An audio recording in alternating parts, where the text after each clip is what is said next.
దేవా శ్రీమాత్రే నమః. Welcome to our channel times భక్తి. ముందే చెప్తున్నా, మన సబ్స్క్రైబర్స్ కోసము 1 వీక్ ముందే చెప్తున్నాను.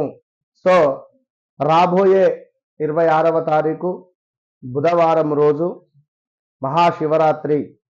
ఈ మహాశివరాత్రి పర్వదినాన్ని, పరమ పవిత్రమైనటువంటి మహాశివరాత్రిని పురస్కరించుకొని ఈసారి వచ్చేటువంటి మహాశివరాత్రి మీ జీవితంలో ఎన్నో వెలుగులు నింపాలని మనస్ఫూర్తిగా కూడా కోరుకుంటూ, ద్వాదశ రాశుల వారికి, అదేవిధంగా అందరికీ కూడా ఒక చక్కటి రెమెడీ ఒక వారం రోజుల ముందే నేను చెప్పడం జరుగుతున్నది కనుక తప్పకుండా కూడా మీరు ఈ యొక్క రెమెడీ చేసుకొని ఆ యొక్క భగవంతుని యొక్క ముక్తి పొందండి.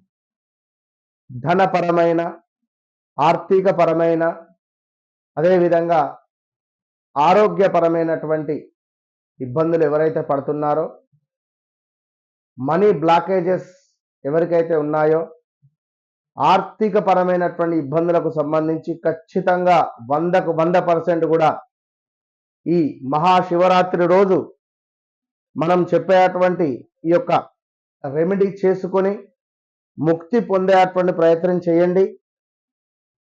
బిల్వదళాలను సేకరించుకోండి. ముందు రోజు బిల్వదళాలను ఒక సుమారుగా 100 నుంచి 1000 బిల్వదళాలను సేకరించుకొని ఒక బిందెలో కానీ, ఒక బకెట్లో కానీ, అందులో చక్కటి వాటర్ను పోసి, అందులో సుగంధ ద్రవ్యాలైనటువంటి జాజికాయ, జాపత్రి, ఇలాచి, అదేవిధంగా 4 లవంగాలు, పచ్చకర్పూరము, వీటన్నింటినీ కూడా మిక్సీ పట్టేసి మెత్తటి పొడిని ఆ యొక్క నీటిలో కలిపేసి, సుగంధ ద్రవ్యాలు, కొంత పన్నీరును అందులో యాడ్ చేసేసి, తప్పకుండా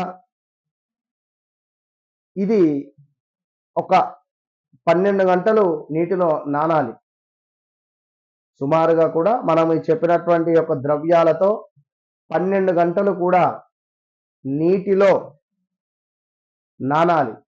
బిల్వదళాలు, అందులో బిల్వదళాలు మొత్తము కూడా నీటిలో వేసేసి, పన్నీరు వేసేసి, సుగంధ ద్రవ్యాలు మనం చెప్పినటువంటివి అన్నీ కూడా అందులో వేసేసి చక్కగా కూడా మీరు ప్యాక్ చేసేసి 12 గంటల తరువాత ఈ నీటితో ఈశ్వరునికి అభిషేకం. అది శివరాత్రి రోజు ప్రదోష కాలంలో. సో మహాశివరాత్రి రోజు బుధవారము 26వ తారీఖు ఉదయమే మీరు బిల్వదళాలను సేకరించండి.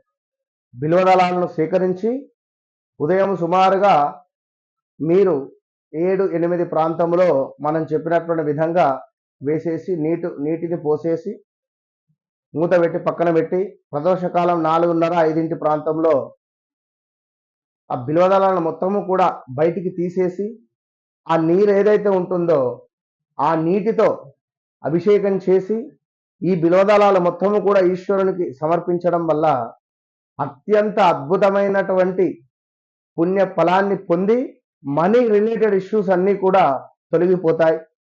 అదేవిధంగా ఈరోజు ఎవరైతే నువ్వుల నూనెతో ఆ యొక్క భగవంతునికి అయినటువంటి ఈశ్వరునికి అభిషేకం చేస్తారో, నువ్వుల నూనెతో ఎవరైతే అభిషేకం చేస్తారో మృత్యుంజయ నుండి విజయం పొందుతారు. ఎవరైతే మేషరాశి, కర్కాటక రాశి, అదేవిధంగా ధనస్సు రాశి, మనకు కన్యా రాశి, కుంభము, మీనము ఈ రాశుల వారు ఖచ్చితంగా, సింహరాశి మృత్యు దోషానికై అపమృత్యు నివారణ సిద్ధ్యర్థం యథాశక్తి నువ్వుల నూనెతో ఈశ్వరునికి రుద్రాభిషేకం చేసుకోవడం వల్ల విశేషమైనటువంటి ప్రీతి మీ సొంతం. ఇక అదేవిధంగా భస్మము కలిపినటువంటి నీరు, భస్మము కలిపినటువంటి నీటితో అభిషేకం ఎవరైతే చేసుకుంటారో ఈశ్వరునికి, ఈరోజు సకల పాపాలు చేసుకున్నటువంటి వారికి అద్భుతమైనటువంటి పుణ్యఫలం లభించేటువంటి పరిస్థితి ఉంటుంది కనుక ఈరోజు కేవలము బిల్వ దళాలను నానబెట్టినటువంటి నీరు, అదేవిధంగా నువ్వుల నూనె, అదేవిధంగా ఈ యొక్క భస్మ నీటితో అభిషేకం చేయడం వల్ల ఈశ్వరుని యొక్క అనుగ్రహము మీ యందు ఉండు అనేటువంటి పరిస్థితి ఉంటుంది. అదేవిధంగా పంచామృతాలతో ఎలాగో అభిషేకం చేయడం జరుగుతూ ఉంటుంది. సో పంచామృతాల అభిషేకాలు కామన్. అదేవిధంగా కొబ్బరి నీళ్లు, దీంతో పాటుగా ఖర్జూర జలముతో కూడా అభిషేకించిన ఈశ్వరుని యొక్క అనుగ్రహం పొందుతున్నారు. అదేవిధంగా శ్రీ దుర్గా అమ్మవారి యొక్క దుర్గా సూక్తము చదువుకునేటువంటి ప్రయత్నం చేయండి ఈరోజు. దీంతో పాటుగా నలుపు వస్త్రాలు, నలుపు రంగు ఉండేటువంటి వస్త్రాలను దానంగా ఇచ్చేటువంటి ప్రయత్నం చేయండి. అదేవిధంగా 7 వత్తులను వేసి చక్కగా కూడా దీపారాధన చేసుకునేటువంటి ప్రయత్నం చేయండి.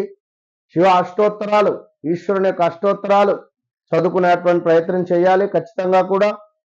అదేవిధంగా ఈ మనకు మహాశివరాత్రి రోజు ఖచ్చితంగా కూడా ఎవరైతే ఉన్నారో వారు ఈ యొక్క ధూప్ స్టిక్స్ను కానీ అగరబత్తులను కానీ దానంగా ఇవ్వండి ఏదైనా దేవాలయాలలో. కనుక మీ ఇంటిలో పశ్చిమ దిశకు ఒక దీపారాధన పెట్టుకునేటువంటి ప్రయత్నం చేయండి. ఎక్సలెంట్ రిజల్ట్ ఉంటుంది. All the best.